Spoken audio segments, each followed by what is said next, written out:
Hello students, एक बार फिर से स्वागत है आपका मेटल्स एंड नॉन मेटल्स का 10वें वीडियो में पार्ट 10 में, जिसमें हम लोग आज देखेंगे extraction of moderately reactive metals.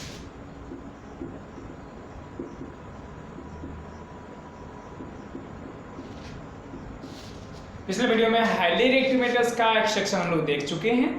अब इस वीडियो में हमें देखना है कि मॉडरेटली रिएक्टिव मेटल्स का एक्सट्रैक्शन हम लोग कैसे कर सकते हैं। जैसे कि पार्ट 8 में ही, यानी इसके एक्सट्रैक्शन वाले वीडियो के पहले वाले 8 पार्ट में जब हमने देखा तो उसमें रिएक्टिविटी सीरीज को हम लोग हाईली मॉडरेट और लेस रिएक्टिव में डिफाइन किया था। तो उसमें हमने बताया था कि जिंक, आयरन, टिन, लेड, इन सबको हम लोग मॉडरेट रिएक्टिव मेटल्स कहते हैं, यानी इनकी रिएक्टिविटी जो होती है वो मॉडरेट होती है। और ये किस फॉर्म में पाए जाते हैं? या तो ऑक्साइड्स के फॉर्म में भी पाए जा सकते हैं, या तो सल्फाइड और कार्बोनेट्स के फॉर्म में। इन फॉर्म में, इनके ओर्स के फॉर्म में ये मिलते हैं, यानी या तो सल्फाइड, या तो कार्बोनेट, या तो ऑक्साइड्स। अगर ऑक्साइड्स के रूप में मिले तो इनका एक्सट्रैक्शन बड़ी आसान हो जाएगा, क्योंकि सिंपली इनको हम लोग रिड्यूस कर देंगे कार्बन से, एल्युमिनियम से, सोडियम से या पोटेशियम से, आसानी से रिड्यूस हो जाएंगे। डिस्प्लेसमेंट रिएक्शन हो जाएगा, क्योंकि मोर रिएक्टिव लेस रिएक्टिव को डिस्प्लेस कर देगा।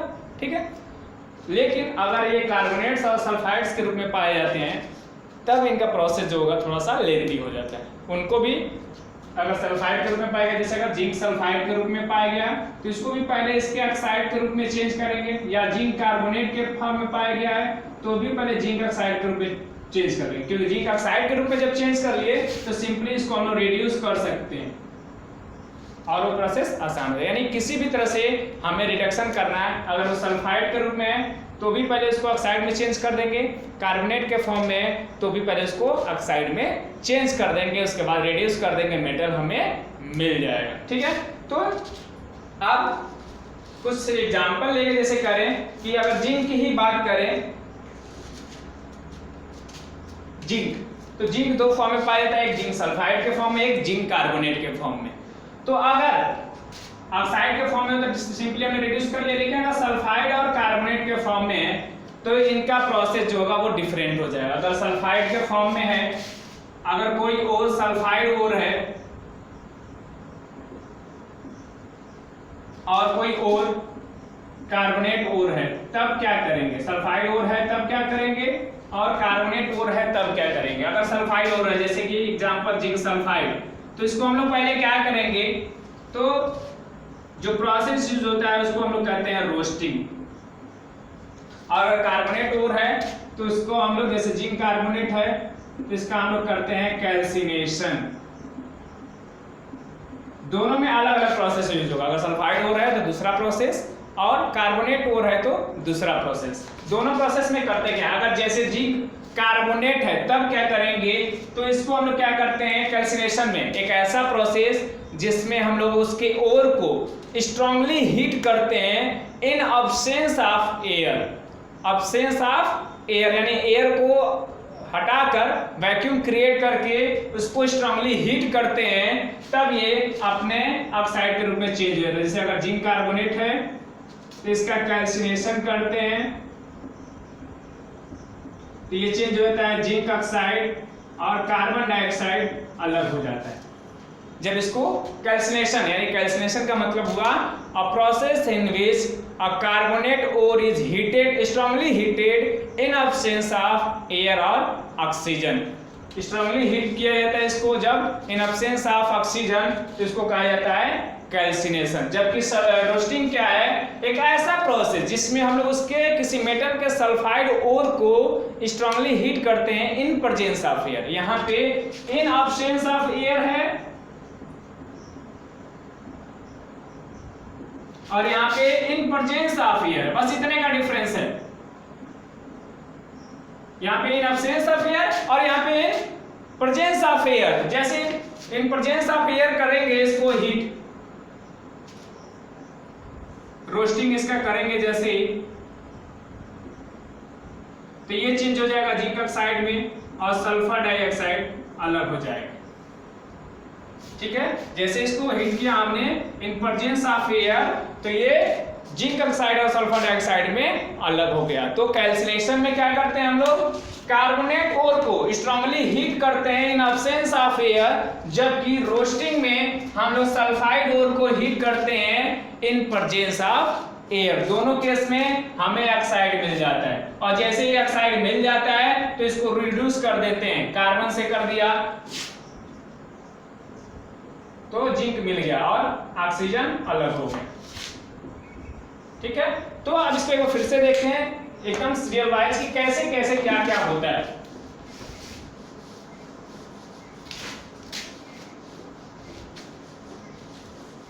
सबसे पहले अगर जिंक कार्बोनेट है तो हम लोग क्या करते हैं, इसका कैल्सिनेशन करते हैं। आई होप आपको कैल्सिनेशन अब समझ में आ गया होगा। फिर से वो बता दें, process in which carbonate ore is strongly heated in absence of air is called calcination। क्या करते हैं हम लोग, एक ऐसा प्रोसेस जिसमें हम लोग कार्बोनेट ओर को स्ट्रांगली हीट करते हैं इन absence ऑफ एयर, उसी को हम लोग कहते हैं कैल्सिनेशन। तो ये क्या होता है, अपने ऑक्साइड के रूप में चेंज हो जाता है जब इसको हम लोग हीट करते हैं strongly in absence of air. उसके बाद ये पहला स्टेप हो गया। फिर दूसरा स्टेप क्या करते हैं हम लोग, जिंक ऑक्साइड को कार्बन से या ऐसा कोई भी जो इससे मोर रिएक्टिव हो इससे रिड्यूस कर देते हैं। रिडक्शन कैसे कैसे हो सकता है, मॉडरेट मेटल्स का पोटेशियम से भी हो सकता है, सोडियम से हो सकता है, कार्बन से हो सकता है, एल्युमिनियम से हो सकता है, इन सभी से आसानी से ये रिड्यूस हो जाते हैं। तो रिड्यूस कर दिए, अब हमें मिल जाता है जिंक और कार्बन डाइऑक्साइड अलग हो गया। ये जो जिंक मिला अभी इम्प्योर है, तो फिर इसको हम लोग रिफाइन कर देते हैं तो हमें प्योर जिंक मिल जाता है। तो ये हमारा एक्सट्रैक्शन होता है पूरा। यानी सबसे पहले हम लोग क्या करते हैं, इसका कंसंट्रेशन करते हैं, यानी गैंग को रिमूव करते हैं। दूसरा इसका कन्वर्जन करते हैं, पहले कैल्सिनेशन फिर रिडक्शन, उसके बाद इम्प्योर जब जिंक मेटल मिल जाता है तो उसको रिफाइन कर देते हैं तो प्योर जिंक मिल जाता है। तो ये तो था कि जब उसका कार्बोनेट था हमारे पास तब, लेकिन अगर हमारे पास जिंक सल्फाइड है या किसी भी मॉडरेट मेटल का सल्फाइड है तो क्या करते हैं, इसको हम लोग रोस्टिंग करते हैं। रोस्टिंग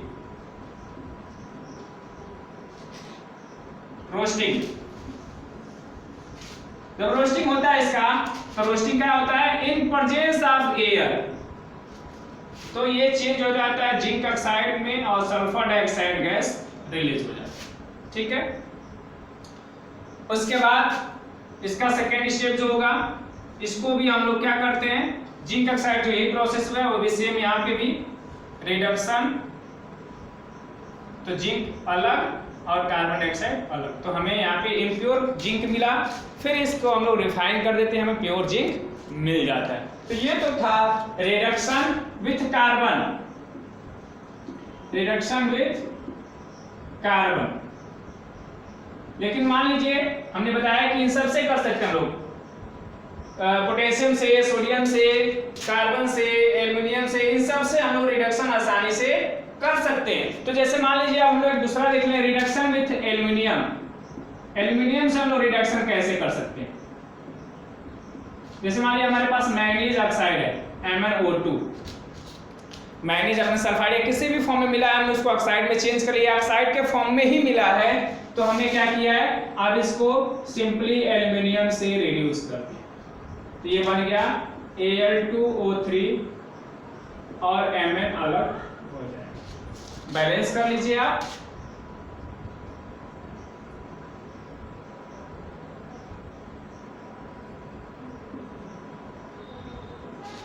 ठीक है, एक और एग्जांपल ले लें। अगर जैसे हमने बताया था कि हम लोग हेमेटाइट को, आयरन के ओर को जिसको हेमेटाइट करते हैं, फिर 2O3 को भी हम लोग एल्युमिनियम से रिड्यूस कर सकते हैं। तो यहाँ पे भी हमें ये आसानी से मिल जाएगा Fe। इसको भी आप बैलेंस कर लीजिए।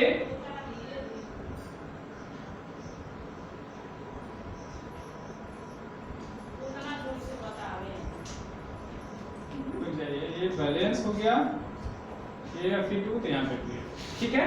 तो ये आसानी से बैलेंस हो जाएगा।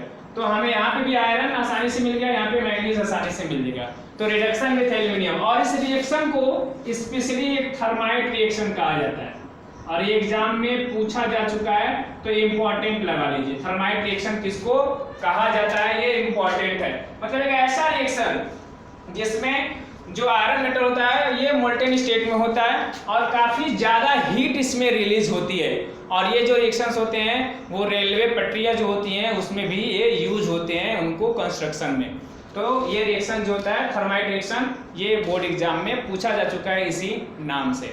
तो मॉडरेट रिएक्टिव मेटल्स का सिंपली हमने क्या किया, अगर वो ऑक्साइड के रूप में है तो सिंपली हमने उसका रिडक्शन कर दिया, अगर ऑक्साइड के फॉर्म में नहीं है, सल्फाइड के फॉर्म में है, तो हमने इसका क्या किया, रोस्टिंग किया, फिर वो ऑक्साइड के फॉर्म में चेंज हो गया, तब जाकर उसका रिडक्शन कर दिया।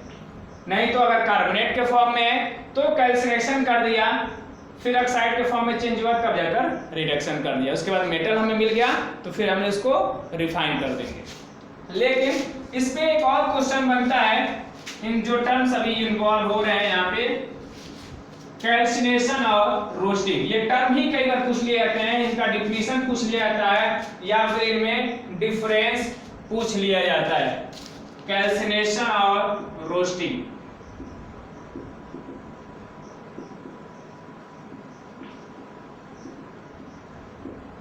कैल्सिनेशन का डिफिनीशन एक बार फिर से, ऐसा प्रोसेस जिसमें हम लोग कार्बोनेट ओर को स्ट्रांगली हीट करते हैं इन एब्सेंस ऑफ एयर, यानी इसको हम क्या करते हैं, हीटिंग